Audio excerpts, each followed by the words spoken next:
Assalamualaikum warahmatullahi wabarakatuh. Perkenalkan, kami dari kelompok 4 Kemuhammadiyahan yang ingin mempresentasikan tentang wisata edukasi dengan Masjid Gede.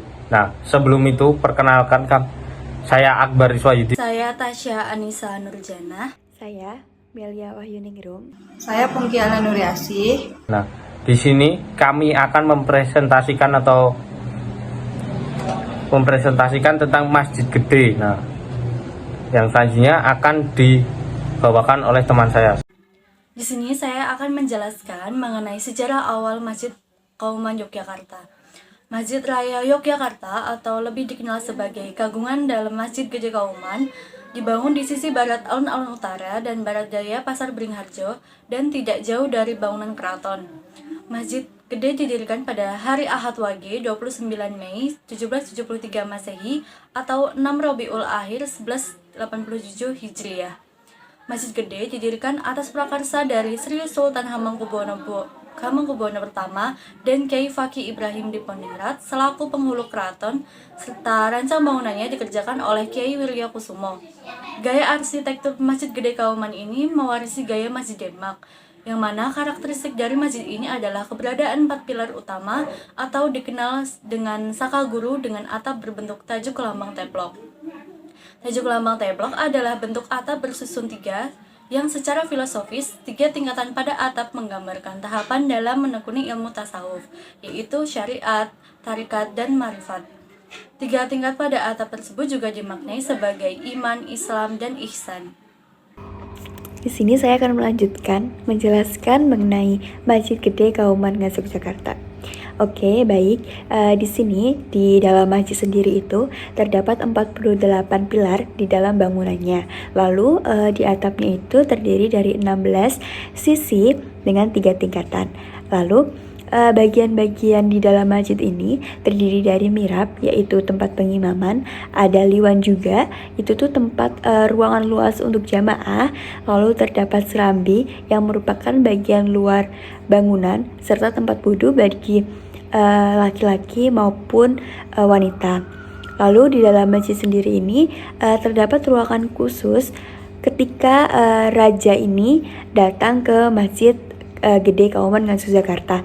Nah, tempat ini biasanya berada di bagian baris terdepan, yaitu saf depan yang dikenal dengan nama Maksura.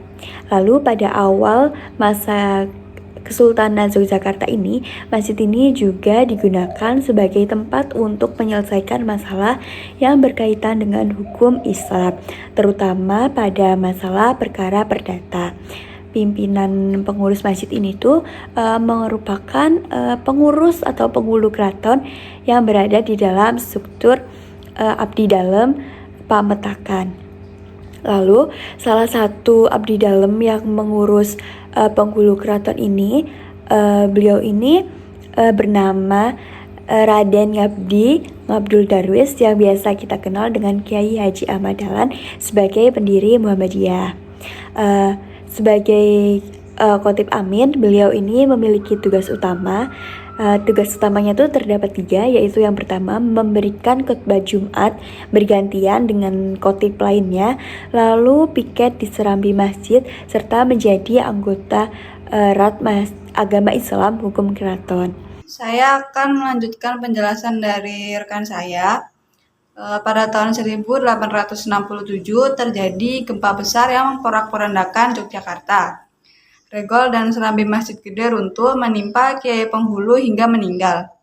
Kala itu Sri Sultan Hamengkubuwono ke-6 lalu memberikan kagungan dalam serambi Menara Agung, yaitu material yang sedianya dipergunakan untuk membangun pagelaran keraton dialihkan untuk membangun kembali serambi Masjid Gede. Pembangunan kembali ini sekaligus memperluas serambi menjadi 2x2 semula. Sedangkan Regol dibangun kembali 2 tahun kemudian, ditandai dengan candra sengkala yang berbunyi Murti Trusgiri Narpati. Setelah peristiwa itu, paling tidak 2 kali Masjid Gede mengalami renovasi. Pada tahun 1917 dibangun pajagan atau gardu penjaga di kanan dan kiri Regol. Lalu pada tahun 1933 atas prakarsa Sri Sultan Hamengkubuwono ke-8, Atap masjid dirombak. Kayu sirap masjid yang sudah lapuk diganti dengan seng wiron atau seng bergelombang. Sedangkan lantai serambi yang tadinya terbuat dari batu kali diganti dengan tegel kembang. Dilanjutkan pada tahun 1936, lantai batu kali di ruang sholat utama diganti dengan marmer dari Italia.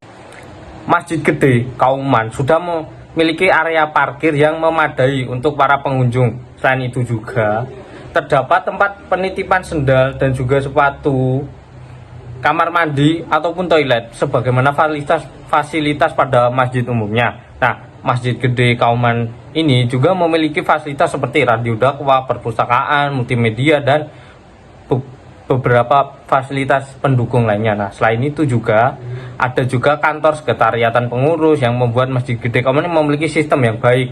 Masjid Gede Kauman juga rutin mengadakan kajian dan juga acara khusus pada saat bulan Ramadan, pada saat Idul Adha kayak gitu, mungkin kurban dan sebagainya. Bahkan pada hari-hari khusus Masjid Gede Kauman ini juga memiliki menu buka puasa spesial seperti gulai kambing pada hari Kamis. Nah, seperti itu. Mungkin itu saja yang bisa kami sampaikan dari kelompok keempat tentang Masjid Gede Kauman. Nah, atas perhatiannya saya ucapkan terima kasih. Nah, jika ada kesalahan yang kami perbuat disengaja maupun tidak sengaja, kami mohon maaf yang sebesar-besarnya. Wassalamualaikum warahmatullahi wabarakatuh.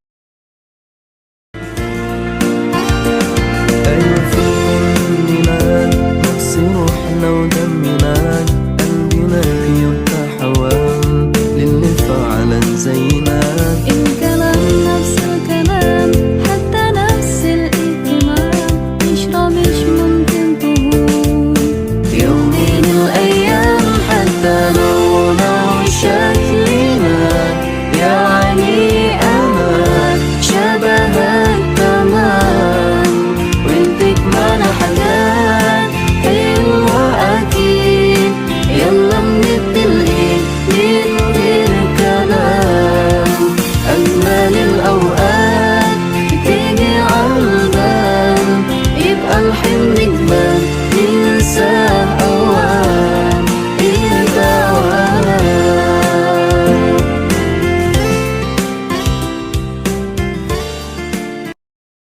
Di YouTube Hidden gem itu juga ini tahu.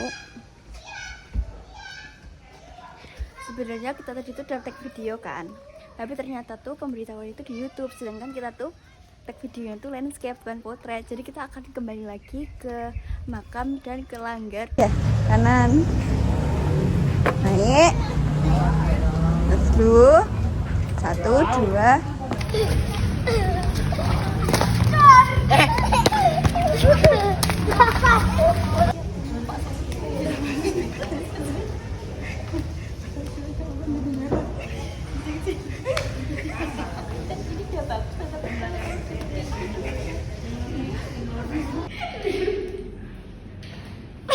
Kamu yang benar foto. Saya Melia.